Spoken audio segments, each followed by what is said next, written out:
What's up guys? I'm back Pasamok TV Travel Update. So ngayon guys, sa vlog natin ngayong araw ay meron tayong i-update na isang biyahe.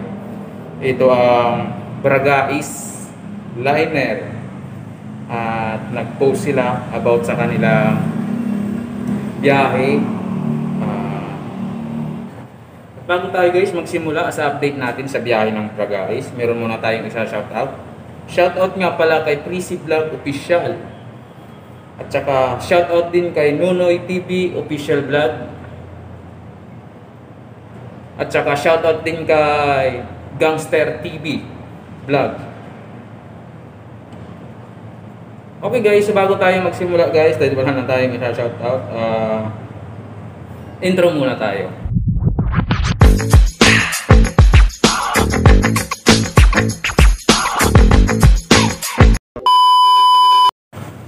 So ayun guys, I'm back Pasamok TV. Welcome back sa aking channel. Ito guys, yung i-update nating biyahe. Ito ang Bragais dahil meron silang post about sa biyahe nila at saka sa mga nagmamahal sa Bragais, talagang passengers na ito. Ito po yung update sa kanilang biyahe. So ito guys, ito yung mga contact details nila kung kayo ay mag-advance booking. Meron silang booking office sa Legazpi at meron din silang booking office sa Tabaco. At kung kayo naman ay uuwi ng Bicol, meron din silang booking office sa PITX Terminal. So yun guys, kung kayo ay galing ng Legazpi, ito yung mga number na kailangan yung tawagan para kayo ay makapag-book ng advance. Sa Legazpi Terminal, ito ang number na available nila para tawagan nyo. 0938-571-5327. At meron din silang 099-484-3198 at meron din 0915-341-1630. Ayan sa screen, lalabas yan. At kung kayo naman ay galing ng Tabaco, ito naman yung kailangan yung kontakin na para kayo makapag-book advance. 0929-817-23. So kulang pa ito. At meron din silang 0917-538-2852. 0918-922-0743. Ayan sa screen, lalabas siya. Tabaco kundi yan. Kung kayo naman ay nandito sa Metro Manila at kailangan yung mag-advance booking o kung hindi pa kayo makakapunta ng PITX, ito yung contact details nila. 0905-667-4395 at 0912-008-6361 at 0918-912-3979. Ayan sa screen. So ayan guys, mga sumasakay sa Bragais Liner, ito yung kanilang mga kailangan requirements pag kayo ay galing ng Legazpi. Pag kayo ay galing ng Legazpi, kailangan nyo lang ng antigen test sa halagang 450.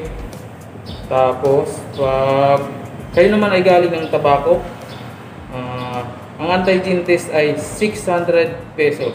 Doon yun sa Tabaco City Central Terminal, Pawa. Yan. So guys, kung ordinary naman ang sasakayan nyo galing ng Legazpi, ang pamasahe po ay 760 pesos, ordinary yan.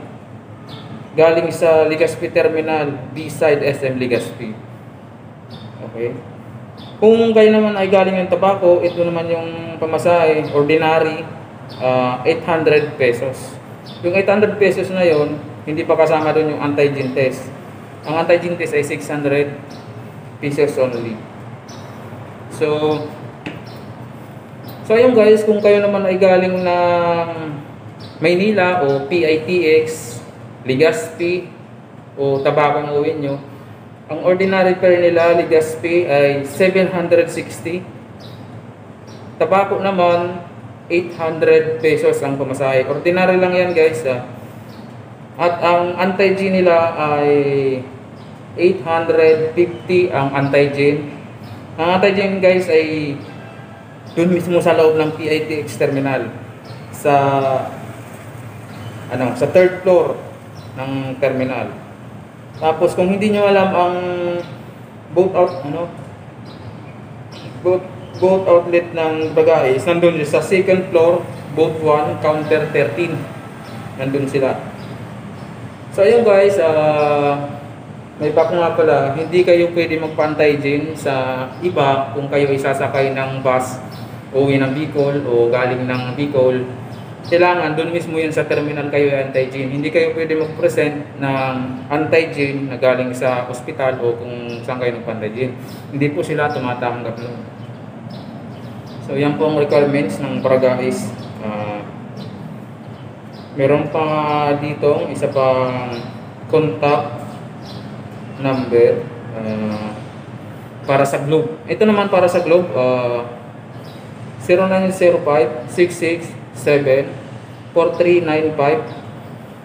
At para naman sa Smart, 0999-484-3198. So ayun guys, ito guys yung talagang passengers na ng Barangay liner na talagang dito na sumasakay. Ito na po yung update nila ngayon na biyahe na naman. Wala naman nakalagay dito sa post nila kung magbabago ba yung kanilang pumasahe pagdating ng December. Pero kung may pagkakataon guys, i-update ulit natin ito para naman malaman nyo kung may nagbago ba. So ayun guys, kung kayo ay nandito sa Maynila at hindi nyo alam yung PITX terminal, kung